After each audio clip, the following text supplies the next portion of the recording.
Folks, we will continue talking about Palestine and Israel issue for a while, and particularly the notion which many intellectuals and politicians use, saying that Qaid was not ready to accept and recognize Israel, and that is what we are following.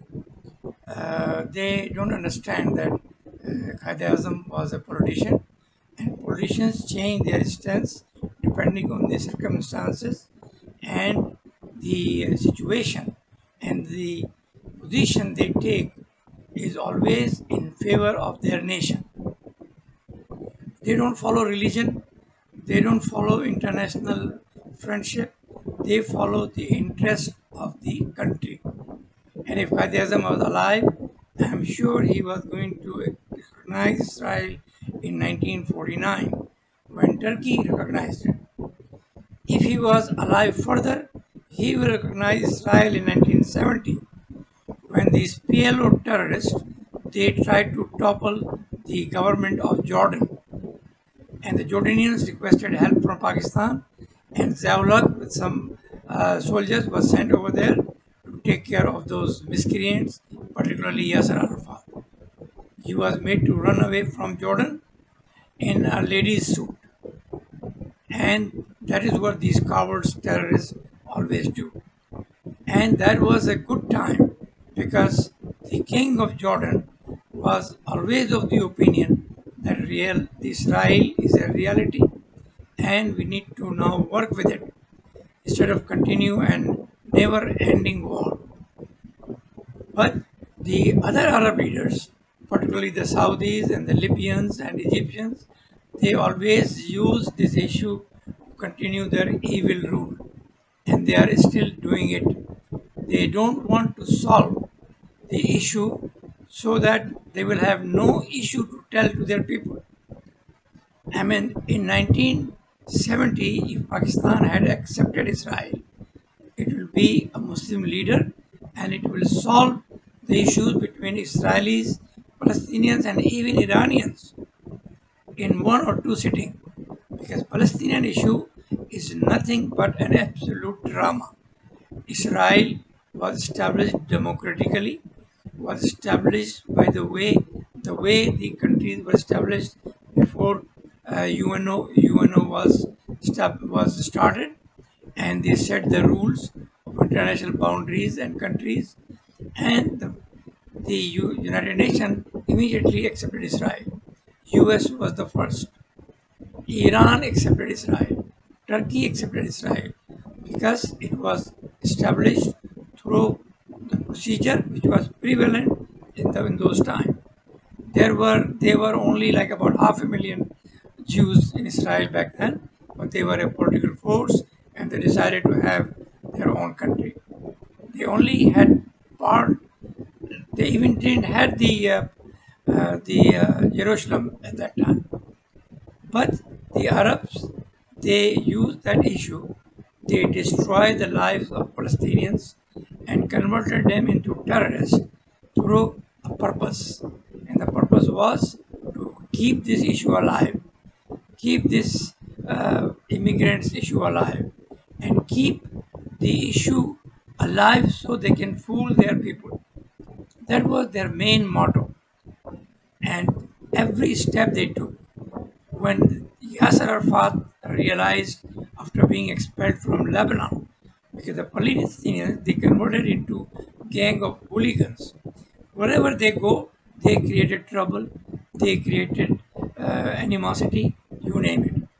I have the experience of studying with a couple of Palestinians, and there was one famous guy from Palestine, the famous terrorist Abu Jandal, and this guy was known to be roaming around in hostel with an erect penis in a short. That was his hallmark. And he will make political statements about Pakistan, religious statement about Pakistan, and he was adamantly against Maududi and said this guy is a kafir. At that time, we didn't have any idea.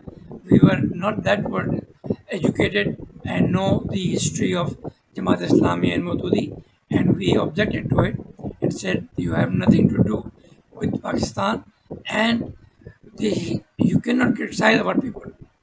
You are studying here on our scholarship, because back then Pakistan government was issuing scholarships for the Palestinian students for free, and then they were getting monthly stipend from Jordanians.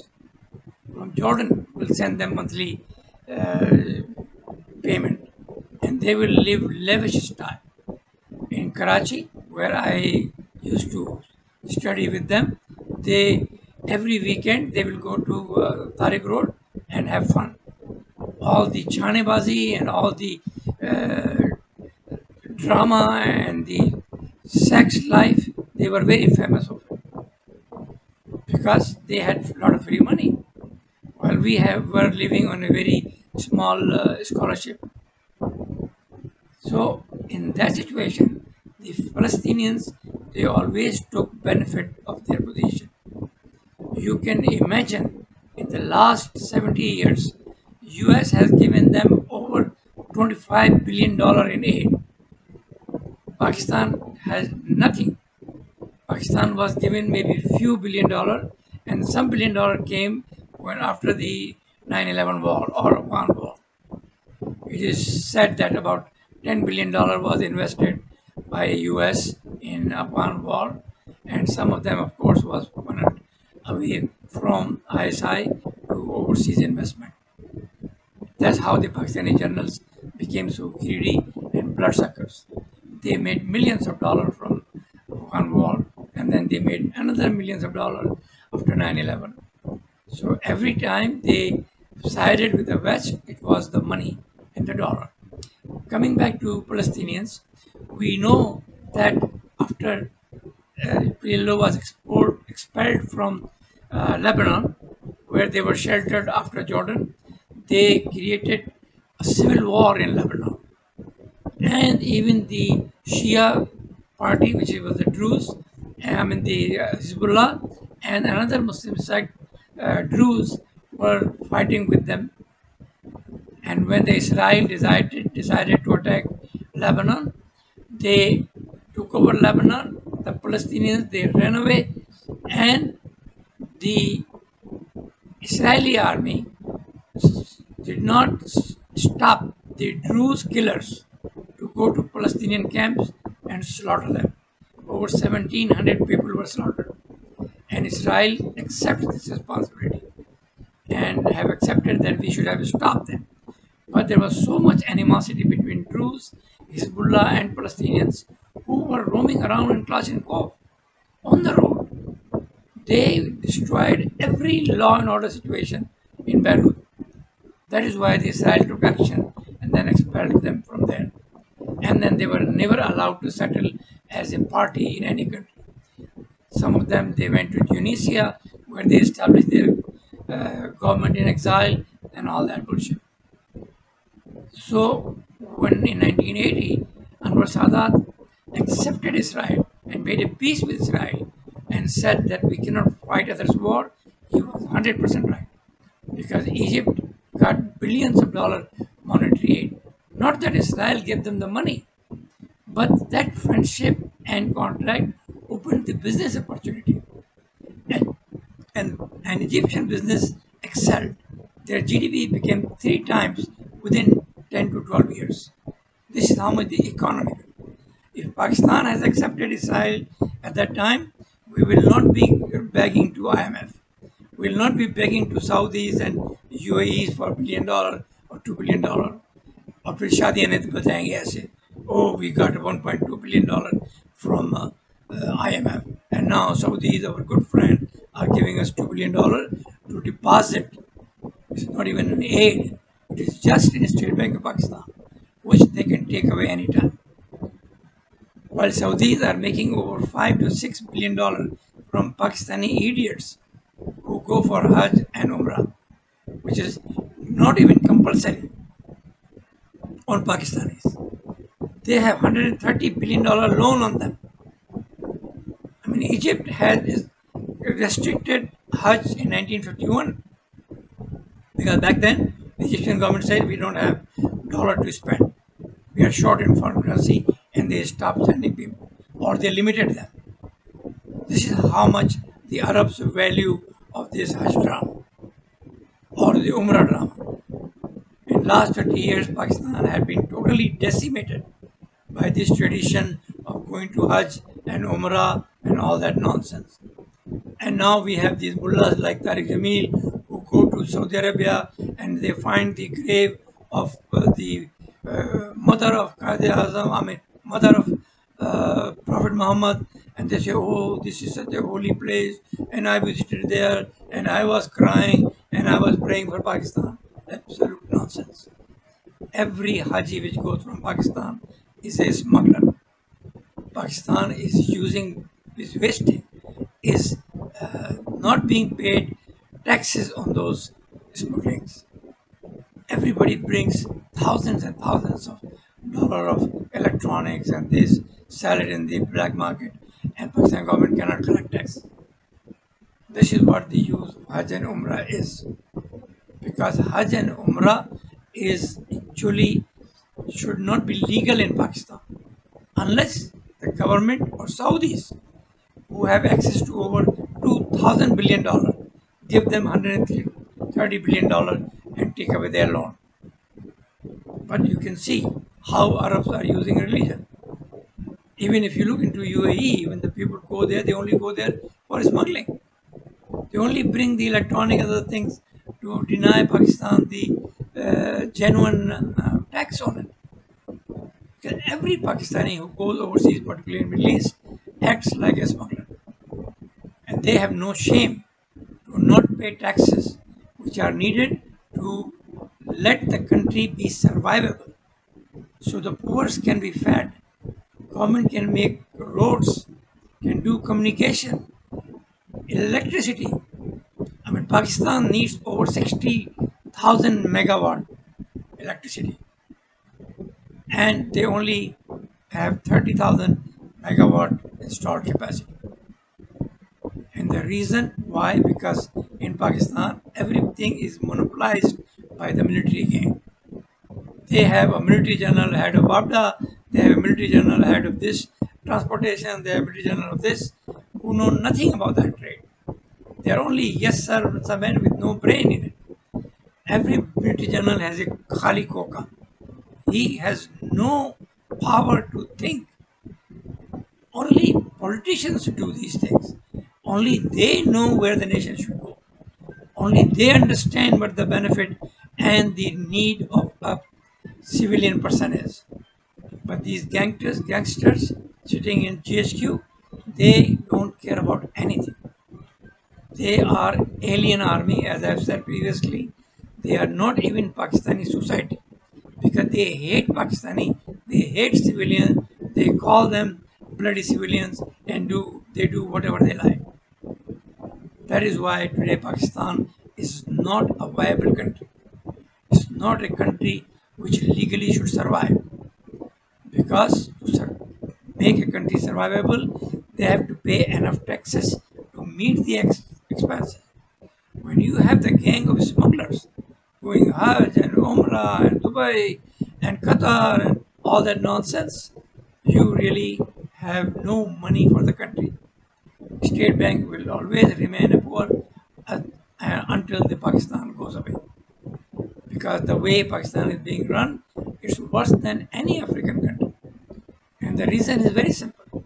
Because we have been fooled by religion, by Arab interest, by GHQ interest, by this, by that, all nonsense. And I have said previously, not even a single thing has been done by India or Israel or US or West against Pakistan. It is the Pakistani military gang who took every wrong step, who take away every human right of Pakistanis, every job creating right of Pakistanis, working with this mullah who just live in an imaginary world and who think that this world is for few days and we have to prepare hereafter. But remember, and you can see practically that these mullahs, they don't believe any of this. They don't follow the laws of the country. The law of the country says you can only have one wife and you have to take permission from the other one. No mullah accepts it. They do two, three, four, five without taking permission from any wife. They say, no, Allah said so, Muhammad said so, and the Sharia said so, so we don't accept the laws of the land. This is how bad they are. We know that famous stupid entertainer, Amir Liaquat. He had wife, he had kids, he gets another wife without taking permission, he had another wife, and then ultimately he died because of his follies. I mean, imagine he is claimed to be knowing Quran. Although what I figured out that anytime he reads Quran, he don't understand what he's talking about. Or as a matter of fact, every mullah, 99% of them, they don't understand what they are reciting. They always take a piece of Arabic word, put it in, and then make their own meanings. Even like people like Dr. Zakir Naik. I mean, this stupid who has sold his soul for Saudi oil money, he 90% or almost 70% of the time he is misquoting Quran, he is misquoting Bible, and he is misexplaining the Quranic ayah. Because if you read Quran in your own language, you will see that it is not a book for modern times. At the best, you can call it a book of Hidayah, where you can probably have some moral values. But there are so many negatives being used by these mullahs, like slavery claim, like marrying more than one time, like talking about the rights of the woman, talking about the rights of the kids, and they still keep talking about the same barbarism going on in Muslim countries for 1500 years. Kids have no right. You could cut their little luli for no reason. You force them and beat them if they don't pray. And you send them to madrasa to become hafiz, like this Shifar Mistah, who has lost his brain totally. This is what it does. To be a Muslim, you have to take the morals of the Holy Book and put it on yourself, not force on others, not make it the law of the land. Because society is always a good society where everybody lives according to his beliefs and everybody has human rights. If one don't want to pray, that's up to him and God. If he doesn't want to go to Hajj, to him and God. And I have said previously there are only two personalities in Pakistan which need to be followed. Qaid Azam, who never went for Hajj and Umrah, and Edie, who I believe also never went to Hajj. He might have, but I don't know what. But basically, what he did, even prophets could not do. 15,000 kids he saved from real death. Millions of people he helped. Thousands of dead bodies he buried personally. That is the type of person you need to follow. Not any Arab Imam, not any Arab prophet, not any Arab king or any other Arab leader. Because they have been going down because of their own ideology, because of their mentality not to give human rights to women. And this started few years after Prophet Muhammad when Omar, the so-called great, said that women can only stay home and read Quran. Before that, the woman had every right in Arabia. They were traders, they were poets, they were vocal debaters. They had every right. They have the right to choose husband. I mean, one need to read in the history how Khadija married the Prophet, and you will see how powerful those women were. He took away every right, and from then on, the Arab culture could never get itself revived. Of course, with the sword, they did a lot of conquering, but the society went down and down and down.